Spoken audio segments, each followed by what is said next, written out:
Bonjour Johan Lefebvre, alors nous sommes au Théâtre de Laval qui est occupé depuis 30 jours. Alors qui êtes-vous Johan Lefebvre? Alors moi je suis un trompettiste, mais pas que. Je suis aussi directeur de l'établissement d'enseignement artistique du Pays de Cran. Je suis trompettiste de jazz et je fais pas mal de concerts. Je fais aussi des spectacles avec des compagnies de théâtre. J'adore composer de la musique, j'adore enseigner. Voilà, j'essaye d'avoir de mettre toutes ces compétences-là au service du public. Et qu'est-ce qui a motivé, qu'est-ce qui a motivé votre venue, au sein de ce collectif? Bah d'abord, ma motivation, c'était la réouverture des lieux culturels, puisqu'étant directeur d'un conservatoire, on a eu beaucoup de mal à s'adapter à cette crise. On a été fermé plusieurs mois. Les règles qui ont été mises en place par le gouvernement sont vraiment ubuesques et on ne les comprend pas.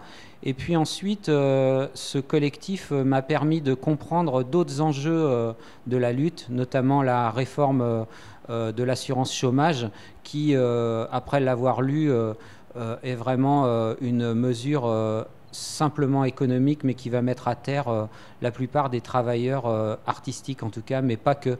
Je pense que si on regarde d'autres corps de métier, ils vont avoir beaucoup de mal à s'adapter à cette nouvelle règle. Alors une question un petit peu plus personnelle. Qu'est-ce que vous attendez du collectif? Bah, avant de vous répondre sur qu'est-ce que j'attends du collectif, je voulais souligner surtout que c'était un endroit formidable, puisque c'est un endroit où les compagnies et les musiciens et les artistes se sont rassemblés et se parlent, ce qui n'était pas vraiment le cas avant cette crise. Donc c'est un formidable outil pour pouvoir monter des projets tous ensemble, et des projets qui résonneront sur un territoire, c'est-à-dire vraiment monter les choses à partir du terrain vers les habitants, sans que ce soit descendant, sans que ce soit des projets descendants. Et ça, c'est ça que j'attends surtout du collectif, c'est de reprendre le pouvoir, c'est-à-dire que les œuvres et les artistes aillent directement s'infuser sur le territoire sans passer par tout plein de canaux qui nous interdisent de penser complètement tous les projets. Alors vous le citiez à l'instant, vous êtes aussi artiste et directeur d'une école de musique qu'on pourrait appeler aussi conservatoire. Est-ce que vous pouvez nous parler un petit peu, en tant qu'artiste, qu'est-ce qui est important au niveau éducatif? Bah, en tant qu'artiste, je dirais que déjà, je ne peux pas parler en tant qu'artiste simplement, puisque je suis enseignant et artiste, ou artiste et enseignant. Et bah, je pense que la musique, puisque c'est l'art que je défends, est un formidable vecteur de cohésion sociale.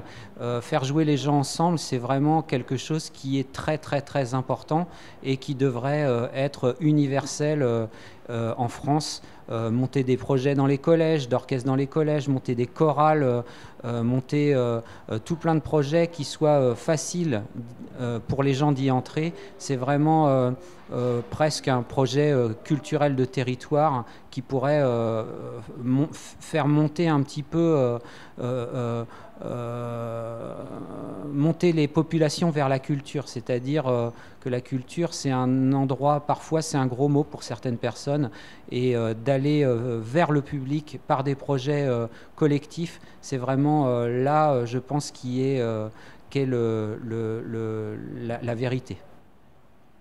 Alors, nous parlons beaucoup au sein de ce collectif que nous faisons société, nous parlons de démocratie.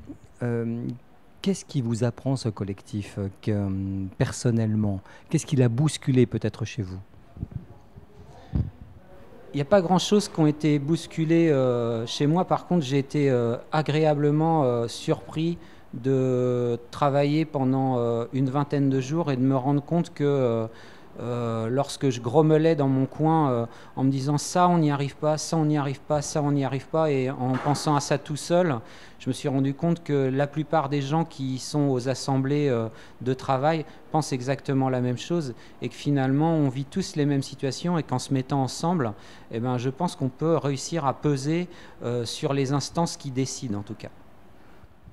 Et dernière question, à quoi rêvez-vous, Johan Lefebvre?